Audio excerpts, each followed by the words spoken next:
As Katie said, my name is Christina Yakomin. You can find me on LinkedIn and Twitter at SRE if you're looking to connect, as well as on Slack. And for the past couple of years, I have been working on the chaos and resilience engineering team at Vanguard. So today I'm going to just talk a little bit about what chaos engineering is, though hopefully by this point in the day, you've got a pretty good idea. We're still going to set that context, then talk about why we at Vanguard have decided to do it and how we implemented our own custom tool for it over the past year and a half, as well as why we did that too. So first, what is chaos engineering? Again, I'm hoping you know, but I thought I would just share some funny anecdotes, debunk some myths that I have heard in the past couple of years working in this space, and some excerpts from conversations that I have had about chaos engineering. The first one I hear all the time is that chaos engineering is breaking things on purpose. This is true at its core. Chaos engineering involves fault injection, but this is a really big oversimplification. Keep in mind that at Vanguard, there's no one at the company who is going to give me a pat on the back for breaking our production systems and preventing our clients from viewing their balances or trading in this very volatile market that we've had lately. So then, well, that's something that Netflix does, but we could never do that here. The practice of chaos engineering did originate at Netflix, but just because I work at a finance company rather than at a tech company doesn't mean that I can't leverage chaos engineering.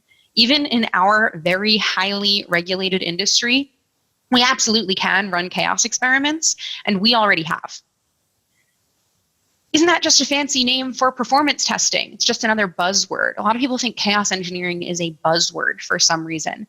And sending a ton of load at an application in your traditional performance test kind of is one form of stress. I do think that the two go hand in hand, but chaos engineering encompasses so many more faults than just significant load.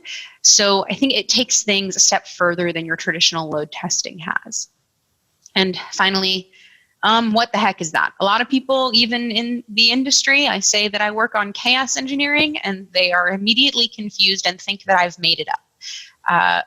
Again, hopefully not the case for any of you, but when I encounter those people, what I tell them is that chaos engineering is very similar to resilience testing. And with some of my key stakeholders in Vanguard's business, that can be a lot more palatable as well than please don't cause chaos in our production environment. For the true definition, I like to borrow from principlesofchaos.org, really great resource for anyone who's just getting started with chaos engineering. This is the definition I'll be working from for the rest of the presentation. Chaos engineering is the discipline of experimenting on a distributed system in order to build confidence in the system's capability to withstand turbulent conditions in production. So why is all of this so valuable? Well, right now, Vanguard is going through a cloud migration. Gone are the days of the data center with the bespoke servers that you take care of so lovingly, and you are making sure no one touches the on-off switch. Now we're working with commodity compute, and infrastructure fails all the time. We're getting a lot more comfortable treating our servers as cattle rather than pets. And ultimately, that means that we're relying on resilience mechanisms, whether that's auto scaling from our cloud provider or custom automation that we're writing to ensure that we can self-heal when faults occur. We should really be testing those things, right? Even if it's something coming from the cloud provider, there are configurations that we are setting to make sure that's working the way that we expect. And the last thing that you want is to realize in the midst of a production incident that the way you thought you were going to self-heal from this fault, it isn't quite working the way that you expected it would. Also, chaos engineering is great for the human aspects of your system. Your incident responders, your engineers on call. I've found chaos engineering to be an incredibly effective tool, almost more effective with the people than the system itself, training people to practice reacting to failures. I can make sure not only that the appropriate alerts are firing, but also that the recipients of those alerts know what to do when they're notified. So I used all of this. I made my big pitch to Vanguard. I said, we need to be doing chaos engineering. And they said, okay, make it happen. All right, great. Well, first question you have to ask yourself in that scenario is, how are you going to do that? Are you going to build something to do it, or are you going to buy a tool that can do it? Well, ideally, neither, right?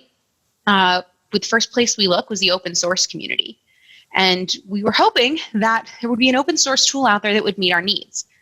No matter where you are working, this is where I think you should start. Even though it isn't where I landed, this is where I think that you should start.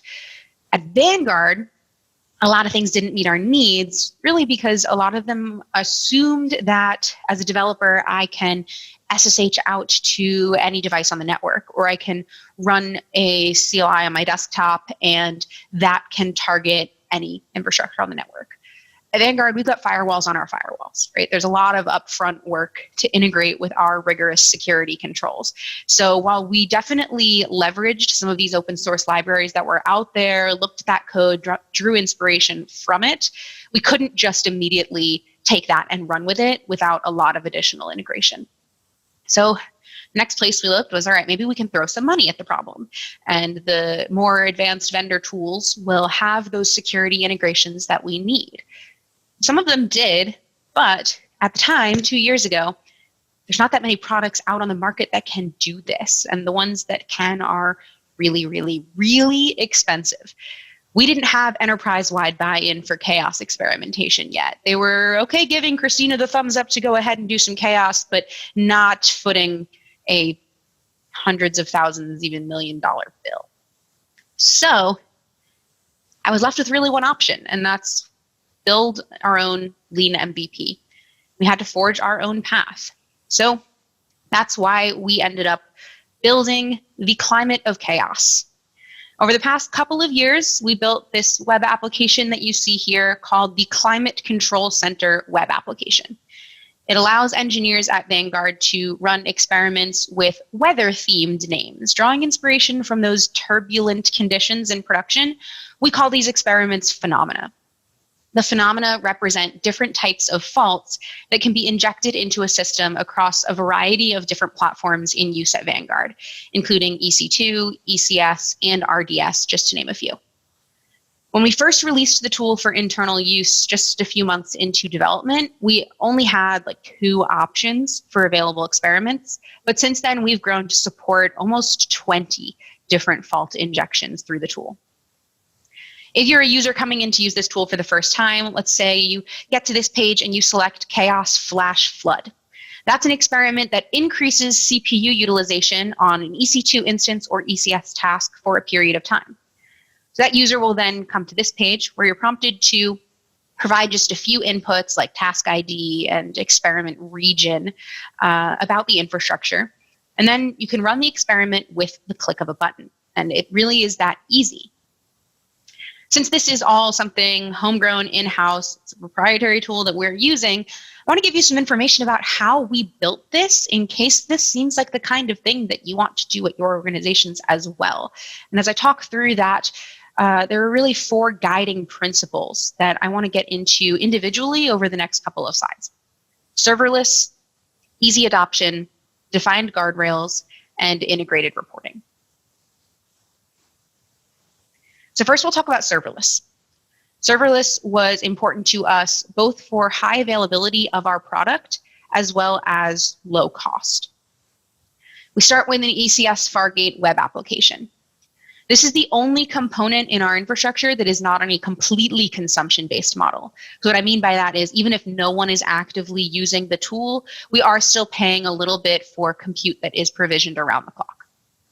But we're using the Fargate option for ECS, which reduces our operational complexity, taking the guesswork out of VM provisioning and letting Amazon handle that for us. And our web app is Python-based, using the Flask framework.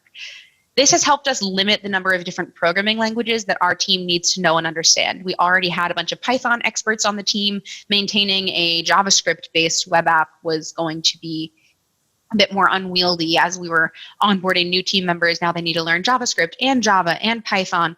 This has been a huge help to centralize as much as possible around a single programming language. The backend experiment execution functionality is all built out with AWS Lambda using step functions.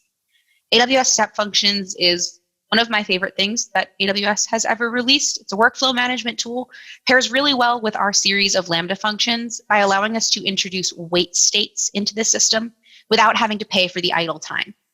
Both Lambda and step functions operate on that consumption-based pricing model. So we're able to keep our costs really low, increasing only with the utilization of our platform. For storage, we're using DynamoDB.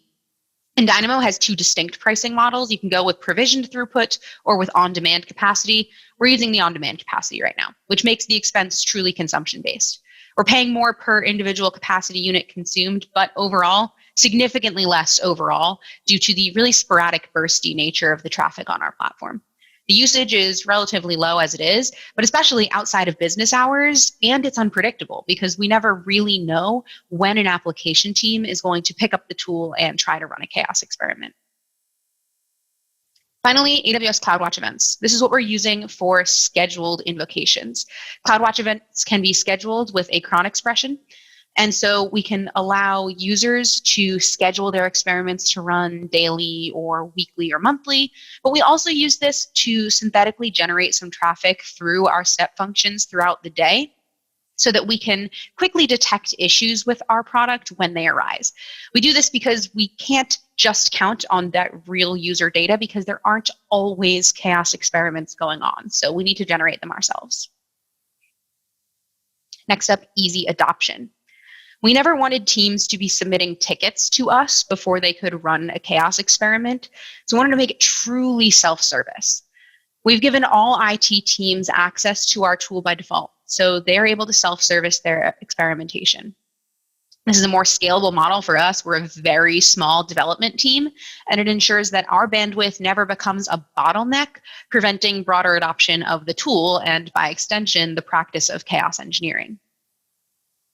This one probably sounds too good to be true, but really was extremely important for us when building, and that's that there are no code changes needed to get started. We knew that, honestly, engineering teams are just busy. They're working on delivering critical business functionality for the products that they're supporting. So if the barrier of entry was too high to start using the tool, it was going to hinder the adoption of chaos engineering overall. Going to fall to the wayside with the rest of the technical debt that they know they should be addressing, but just don't have the bandwidth for. So in our case, the most that a team needs to do to get started using the climate of chaos is make a couple of small configuration changes, try to make this as easy as possible, like 5 lines in total. But in many cases, all teams need to do is add a tag to their resources. I'll talk about this a little bit more on the next slide. Finally, documentation. I've never met an engineer who said that documentation was their favorite part of their job, and I know my team is no exception, myself included. But I have to mention it because thorough, approachable documentation has been incredibly critical to our success. By creating these easy-to-understand user guides for our clients to pair with the self-service tool, we're able to spend less time providing hands-on support and onboarding new users, and more time doing the work that we really enjoy, which is, of course, developing new features for the tool. Define guardrails. We obviously need these, right? I just told you that we gave access to all of IT to use this tool. So how are we protecting teams from each other and from themselves? First, we minimized the blast radius. We did this by prioritizing single target experiments so that teams could get started right away without needing to chase down approvals from dozens of key stakeholders. We wanted the power to be in their hands, but in order for that to be the case, they'd be doing things like targeting a single EC2 instance or an ECS cluster rather than simulating taking out an AWS region or availability zone for an entire AWS account. We're not quite there yet. Next, this one is something I'm really excited to talk about. We're leveraging tagging native to AWS to conditionally grant IAM permissions to the tool itself. So this prevents fault injection from accidentally targeting infrastructure that hasn't yet opted into experimentation. Let's say I'm trying to run a chaos experiment and I'm really excited and working really quickly. I log into the AWS console. I want to grab the instance ID of my EC2 instance, but I accidentally grab yours, which is running in the same account. I paste that into the climate of chaos and I hit run on the experiment. You're not dead in the water because the climate of chaos tool actually doesn't even have access to target your EC2 instance if you haven't opted into chaos experimentation yet. So teams that don't want to fall victim to unexpected chaos experiments, just don't add the tag, and then they're safe from my typo. And finally, we're sticking to non-production for now while we're proving this out. We just don't have the operational maturity, the chaos engineering maturity yet to target the production environment.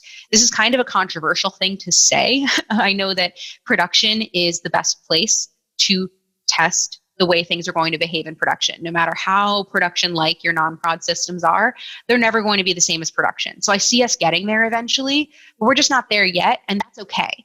It's not all or nothing, and we are still learning while we're working in non-prod today. Integrated reporting. So fault injection, it's only going to be useful if you can actually see the results of what you're doing. If you can't see how the system is behaving, your chaos experiment is honestly pretty useless. So we provided functionality within our tool that allows users to set up steady state probes. And we call this aspect of the tool radar because it's in keeping with our weather theme. The probes are sending light but consistent traffic to an application's REST endpoint throughout the duration of an experiment and uses structured logging to provide insights about how the system's behavior has changed during the experiment, if at all. We also created dashboards in Splunk with queries based on those structured logs so that teams don't need to go searching for their experiment results. Once they execute the experiment, a dashboard URL is immediately provided to them, pre-populated with several of the parameters based on inputs that they already plugged into the Climate Control Center. The link will take them directly to their results, presented in a way that's easy to interpret with no need to write any custom queries. They can even compare results against past experiments run on the same target. Now, ideally for something like this, if we were running in production, they'd be using their real user traffic to determine what's going on in the system. But since we're in non-prod, there isn't that much real user traffic going on, and not every team has a robust system for monitoring behavior in non-production today. So we've provided just the bare minimum to get them started so that they can do meaningful analysis on their systems in the context of their chaos experiment. We're definitely not a round-the-clock synthetic monitoring tool, nor are we a tool for load testing. So what's next for the team?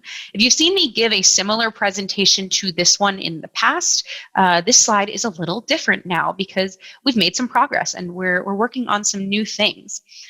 Of course, we're going to continue to develop some new phenomena. We've already started working on enablement for applications running on AWS EKS, which is a newer platform for Vanguard as we're migrating some Kubernetes workloads into the cloud for the first time. We're also looking at things like Kinesis. Our newest experiment targets DynamoDB, and we'll be working with teams on how to inject chaos into Lambda functions as well.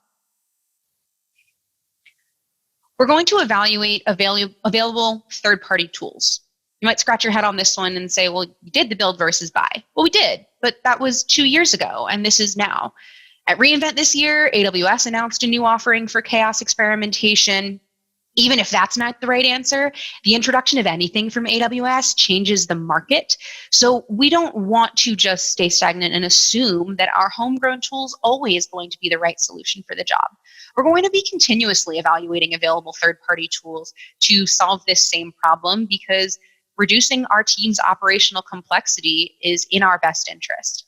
For now, we're still going to continue building this product and enhancing it based on what we've seen, but we're also going to continue these evaluations. Focus on coaching, encouraging broader adoption.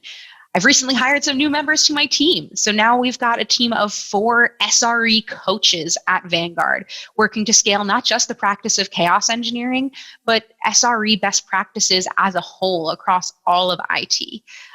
This is really exciting for us. It helps us get beyond the adoption we have already, which is those self-starters, the early adopters. They're all on board, but now we have these coaches in place to help educate the rest of the organization and bring them along, bring them up to speed. And we're expecting that by the end of this year, all of our mission critical workloads will be doing some sort of chaos engineering in the non-production environment, which will be huge progress over where we were at just the end of last year with probably 10 to 15 workloads running chaos experiments on a regular basis. Finally, more advanced automation and scheduling. Right now, I mentioned the CloudWatch events, which are on a cron schedule. We want to make this change-based. The steps we've taken to get there so far are enabling saved test suites. These are really cool. We write them in Gherkin syntax. So we've got an API layer for our application. You've got your givens, whens, and thens. We've written the step definitions, and teams can just fill them in, write those feature files, and then save them, upload them, and have them executed by some short-lived ECS tasks. This is the interim step that we need to get ourselves to a point where they're checking in those feature files with their code, and these are being executed as part of the CI/CD pipeline. Now, they take a while to run, right? Sometimes you need some time to see the impacts of your chaos experiment. So not necessarily going to say these are suddenly running as part of every CI build. I don't think developers would really appreciate me adding like 30 minutes of build time to their cycles, but maybe as a post-deploy task, things like that, to make our scheduling more advanced, more based on when the infrastructure is changing, real-time feedback, rather than just estimating, yeah, run it weekly.